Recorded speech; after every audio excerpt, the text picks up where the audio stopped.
y'all, welcome back to my channel. It is Summer Kayy here on YouTube, Summer Kayy Fit if you follow me on Instagram and Twitter. And if you did not see my initial intro video for this playlist, this is going to be a part of my Back to the Basics playlist, which is basically giving you guys core and vital information for living a healthier lifestyle. This is without the supplements, without the marketing or anything. This is just basic information that I feel like you need to know. So if you are somebody that is kind of confused on your health journey and you want some answers, just give me a question and I'll see if I can do a video over it for you guys.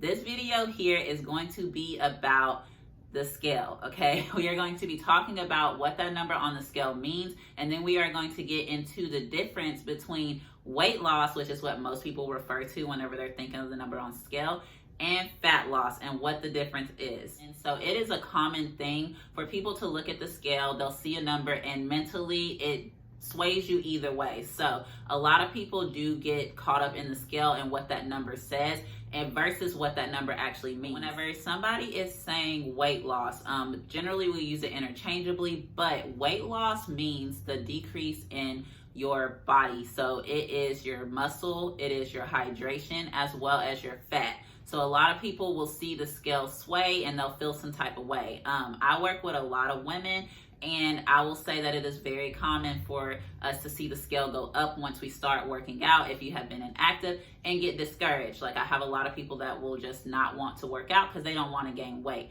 That is a common misconception. And then on the other end of the spectrum, not working out and losing weight, continuing to weigh yourself, or stopping and working out and you start seeing that number continually decrease so you don't feel the need to be active or work out. That is also something that you cannot get too caught up in, okay? In this video, I'm going to explain why you need to understand that that number on the scale is a number on a scale, and it refers to the overall decrease whenever you are referring to weight loss. What people need to really understand is that fat loss is what you are actually looking for. Fat loss is specifically the fat that you are losing from your weight. So whenever you are just weighing yourself on the scale, it can be really hard to know whether you're losing fat or whether it's coming from water loss or muscle loss because you're inactive and you're used to being active. That can happen as well, and a lot of people don't know that. Whenever people are using a scale, a lot of people use a traditional scale. Now, I have done a review on a smart body scale. I do talk to a lot of clients about it because a smart body scale basically does your hydration, your muscle. It gives you a more accurate representation of what that number on the scale means. Another way that you can do it is to do a skin caliper test, which is something that you should get somebody like a personal trainer, of course, to do, because it can be hard to measure yourself, for one, and for two, it can still be inaccurate if somebody doesn't know what they're doing.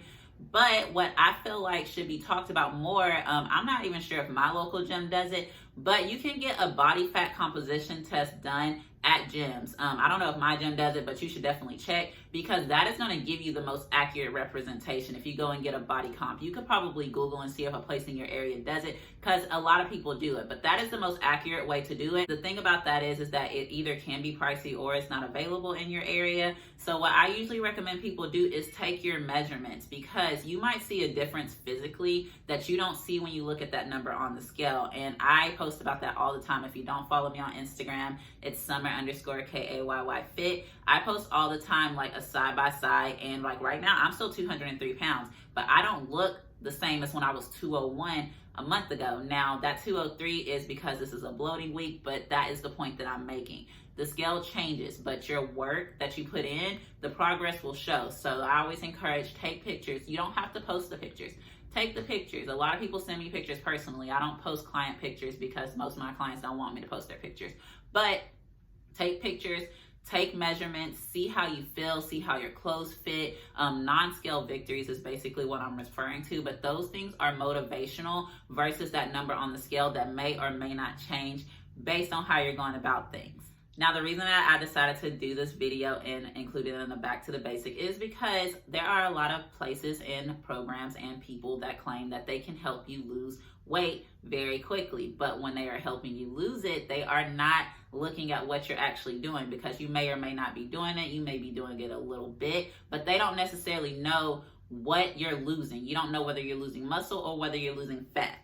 And when it comes to losing muscle, that can be detrimental, okay? It is very important to try to maintain your muscle mass as much as you can, because as you get older, it naturally decreases. So you want to preserve that as much as possible, and the way to preserve it is to be active. Okay. When you're doing like a body fat scale, that'll show you your percentage of muscle, same as if you're doing a smart body scale is also what you can call it. Same thing as if you're going to the gym regularly and they're doing like a composition for you. That can help give you an idea of what you're doing, because keeping a good percentage of your muscle can have good overall health benefits. It's not just about being strong. It's not just about like looking good. It can do good overall health benefits too that don't have to do with the physical or actually working out. For example, I do have a lot of people that'll start with like just walking. Like it doesn't have to be anything extra in the beginning when you're just trying to get active. But that can help with controlling inflammation. That can help with helping your cholesterol levels, helping with your blood sugar, things like that. So you add that with a little bit of resistance training and you have a good healthy regimen. You can Google it if you don't want to take my word for it on what they recommend for activity, but that is why they include like resistance training. It doesn't have to be like lifting weights. You can do your own body weight and it can still count as resistance training because you can be your own resistance. But it's important for overall health benefits, and that is why. Something that is very important, I know a lot of y'all hear it, a lot more people are knowing about it now, which is the more muscle mass that you have, and this is referring to like lean muscle mass, the more calories you'll burn at rest. So that's why you'll see a lot of people now are turning to doing resistance training, not necessarily doing heavy weightlifting, but you'll see a lot more people doing resistance training because that is a fact. The more muscle mass you have, the more calories you'll burn at rest, which means that vice versa, if you start to lose that muscle mass, you're not burning as much, and that's what can contribute to weight gain. Like for example, I had gotten in a car accident, I was on bed rest, I gained 20 pounds really quickly, and by the time it was time for me to start back working out, I felt very weak, I could barely do anything. I had to really start from the bottom. That's all I'm going to say about that. You know, it takes a while. It was a journey. Sometimes it feels like a chore, but I am very conscious. This is basically what I do. So I knew that what I was seeing on the scale was a reflection of what was happening. I knew that I had lost muscle mass. I didn't have to like lift weights to know that, oh, I'm not as strong. Like I knew that I had lost muscle mass. A lot of people are not aware of that. So that's the point of this video, is to help you be aware of what you are doing, because that can contribute to the scale going up or the scale going down, and it has nothing to do with the actual fat percentage that you have. So I have this list here just to make sure I don't get sidetracked. So I basically made some easy ways just to make sure that you are making sure that you lose fat, but either maintaining or trying to gain muscle mass if that is your goal. But we're speaking more so on weight loss, so you want to make sure that you follow a nutrient-dense diet and you're in a little calorie deficit, okay? So if you're trying to gain, you would need to be over it, of course, but you want to make sure that you're exercising regularly, and then you want to make sure that you are getting enough protein in. So just to go into depth real quick, to lose weight, you have to be in a calorie deficit, okay? You have to. You can either eat fewer calories or you can exercise more to make sure that you have that gap. So I recommend both. If you see any of my comments, I'm going to say you should be making sure that you're aware of what you're eating, as well as exercising regularly. And that is just the best way to make sure that you are in that calorie deficit.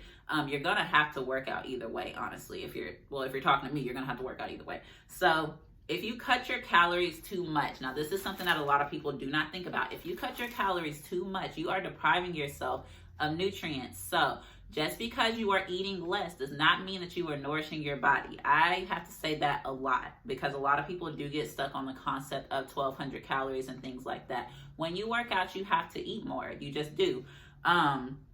You can end up losing muscle mass, especially if you're not getting enough protein. You're not going to really be giving your body what it needs to make sure that you're getting that lean, like maintaining that lean muscle mass.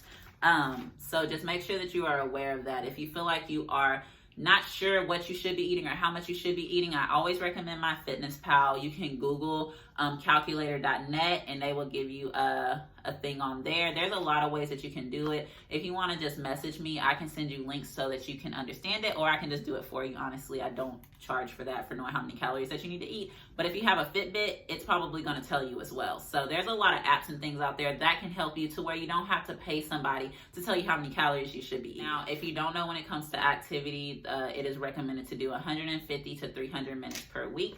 Now, understand that like you can do 30 minutes a day and things like that. That's good for good heart health. That might not be good enough to help you get to your goals, okay? So I have another video coming up on what that actually means, but what I mean is like you can be doing walking 30 minutes every day. That's good for heart health. That might help you get to your goals. But if you're not seeing results with that, then you might need to switch it up. You might need to do a little bit more, okay? We're gonna get into protein. I would say that for last because a lot of people associate getting protein with like bulking up or gaining weight and things like that. It's got a real big misconception. You need protein regardless, period. You need protein. Now there are people that go on like high protein diets. You don't need to go on a high protein diet, but you need your protein. Do not shy away from your protein. So the thing about that is proteins contain your amino acids, okay? They're necessary to make your enzymes that help with digestion, energy production. They regulate food balance, support immune health, and they have other functions. I had to write that down because I didn't want to miss anything. Protein is key, regardless of the way that you get it. So protein is important for maintaining the muscle that you have and supporting new muscle growth. So whenever you see things, they're going to say this, especially if you have a protein supplement, just your general whey protein, your plant-based protein that's not a meal replacement protein, it's going to say don't use this as a meal replacement because the goal of it is to make sure that you are getting what you need to nourish your body. What you do with it after that is up to you, but that is the point of getting a protein powder or eating enough protein. I also just wanted to say eating a lot of protein with a reduced calorie diet without weight training, it won't necessarily help you gain muscle, but it'll help you maintain while increasing fat loss. And a lot of times if you get more protein in, that can help with curbing your appetite as well. So a lot of people don't know that either. Protein can help you with not feeling as hungry. All right, so that's basically what I wanted to talk to you guys about, the difference between weight loss and fat loss. Remember, weight loss refers to overall loss, so that can include muscle loss and hydration. So that means that if you are drinking more water, you're probably going to see that scale end up going up, and you're probably drinking more water because you're tired while you're working out. So you see how that kind of just goes in with each other.